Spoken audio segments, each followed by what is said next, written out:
तेनालीराम हर बार अपने दिमाग का इस्तेमाल करके ऐसा कुछ करते थे कि विजयनगर के महाराज कृष्णदेव दंग रह जाते थे। इस बार उन्होंने एक तरकीब से राजा को अपने फैसले पर दोबारा विचार करने को मजबूर कर दिया। हुआ यूं कि एक बार राजा कृष्णदेव किसी काम के चलते कश्मीर चले गए। वहां उन्हें एक सुनहरे रंग का खिलने वाला फूल दिखा। वो फूल महाराज को इतना पसंद आया कि वो अपने राज्य विजयनगर लौटते समय उसका एक पौधा अपने साथ लेकर आ गए। महल पहुंचते ही उन्होंने माली को बुलाया। माली के आते ही महाराज ने उससे कहा, देखो, इस पौधे को हमारे बगीचे में ऐसी जगह लगाना कि मैं इसे अपने कमरे से रोज देख सकूं। इसमें सुनहरे रंग के फूल खिलेंगे जो मुझे काफी पसंद हैं। इस पौधे का काफी ख्याल रखना। अगर इसे कुछ भी हुआ तो तुम्हें प्राण दंड भी मिल सकता है। माली ने सिर हिलाते हुए राजा से पौधा लिया और उनके कमरे से दिखने वाली जगह में उसे लगा दिया। दिन रात माली उस फूल का खूब ख्याल रखता था। दिन जैसे ही बीतते गए उसमें सुनहरे फूल खिलने लगे। रोज राजा उठते ही सबसे पहले उसे देखते और फिर दरबार जाते थे। अगर किसी दिन राजा को महल से बाहर जाना पड़ता था तो उस फूल को न देख पाने के कारण उनका मन दुखी हो जाता था।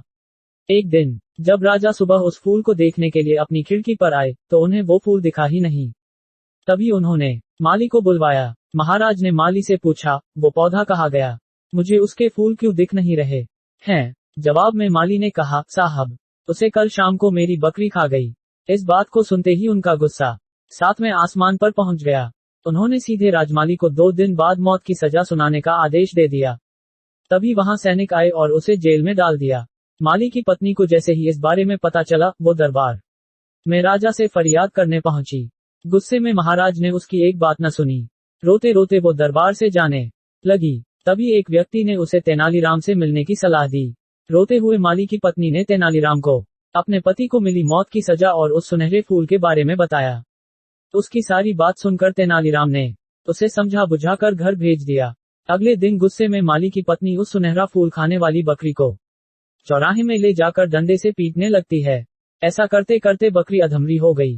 विजयनगर राज्य में पशुओं के साथ इस तरह का व्यवहार करना मना था। इसे क्रूरता माना जाता था। इसलिए कुछ लोगों ने माली की पत्नी की इस हरकत की शिकायत नगर कोतवाल को कर दी। सारा मामला जानने के बाद नगर कोतवाल के सिपाहियों को पता चला कि ये सब माली को मिले दंड की वजह से वो गुस्से में कर रही है। ये जानते ही सिपाही इस मामले को दरबार में लेकर गए। महाराज कृष्णराज ने पूछा कि तुम एक जानवर के साथ इतना बुरा व्यवहार कैसे कर सकती हो? ऐसी बकरी जिसके कारण मेरा पूरा घर उजड़ने वाला है। मैं विधवा होने वाली हूँ और मेरे बच्चे अनाथ होने वाले हैं। उस बकरी के साथ कैसा व्यवहार करूं महाराज? माली की पत्नी ने जवाब दिया। राजा कृष्णराज ने कहा, तुम्हारी बात का मतलब मैं समझ नहीं पाया। ये बेजुबान जानवर तुम्हारा घर कैसे उजाड़ सकता है? उसने बताया, साहब, ये वही बकरी है जिसने आपके सुनहरे पौधे को खा लिया था।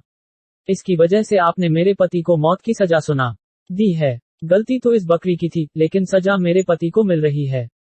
सजा असल में इस बकरी को मिलनी चाहिए, इसलिए मैं इसे डंडे से पीट रही थी।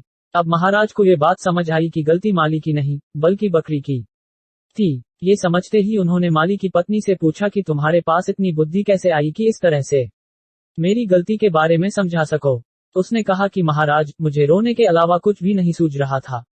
यह सब मुझे पंडित तेनालीराम जी ने समझाया है। एक बार फिर राजा कृष्णराय को तेनालीराम पर गर्व महसूस हुआ और उन्होंने कहा कि तेनालीराम, तुमने मुझे एक बार फिर बड़ी गलती करने से रोक दिया।